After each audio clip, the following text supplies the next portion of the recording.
नमस्कार मित्रांनो, government officer या आपल्या फ्री यूट्यूब लर्निंग चॅनलमध्ये आपले सगळ्यांचे स्वागत आहे।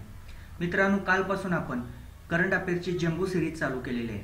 काल एक पाठ झाला, आजचा दुसरा पाठ, असे प्रत्येक दिवशी तुम्हाला पाठ मिळेल। जानेवारी ते आतापर्यंतच्या सर्वात महत्त्वाच्या चालू घडामोडींचा समावेश या पाठमध्ये असणार आहे। आपण तुमच्यासाठी प्रॅक्टिसला एक क्वेश्चन दिला होता, तो पहिला पाहू। तुमच्या समोर क्वेश्चन दिसत आहे, त्याचे ऑप्शन बघू। हा तुम्हाला काल प्रॅक्टिससाठी क्वेश्चन दिला होता। संजीवनी जाधव, अजय गोरख, कुमार सरोज हे कोणत्या खेळाशी संबंधित आहे? तर हे या खेळाशी संबंधित आहे। चला तर जास्त न वेळ घालवता आपल्या या व्हिडिओ सिरीजला सुरुवात करूया। यामध्ये 20 क्वेश्चन असणार आहेत। प्रत्येक क्वेश्चनला 10 मिनिटाचा टाइम असणार आहे। तुम्हाला जर उत्तर येत असेल तर तुम्ही कमेंट बॉक्समध्ये सांगू शकता। आमचा व्हिडिओ आवडल्यास लाईक करा, सबस्क्राइब करा। सबस्क्राइब का करा? कारण की अशा प्रकारचे महत्त्वाचे व्हिडिओज आम्ही तुमच्यासाठी घेऊन येत आहोत। आणि लाईक करा विसरू नका, कारण तुमचे जर जास्त लाईक असतील तर आमचा कॉन्फिडन्स वाढेल आणि जास्तीत जास्त व्हिडिओ आम्ही तुमच्यासाठी प्रोव्हाइड करू। चला तर जास्त न वेळ आपल्या प्रश्नांना सुरुवात करूया।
हा प्रश्न तुमच्यासाठी प्रॅक्टिस क्वेश्चन असणार आहे। जर तुम्हाला याचे उत्तर माहीत असेल तर कमेंट बॉक्समध्ये तसे सांगा। याचे उत्तर नेक्स्ट व्हिडिओमध्ये दिले जाईल। जर तुम्हाला हा व्हिडिओ आवडला असेल तर प्लीज लाईक करा, सबस्क्राईब करा, शेअर करा। चला तर पुढच्या व्हिडिओमध्ये भेटू। जय हिंद, जय महाराष्ट्र।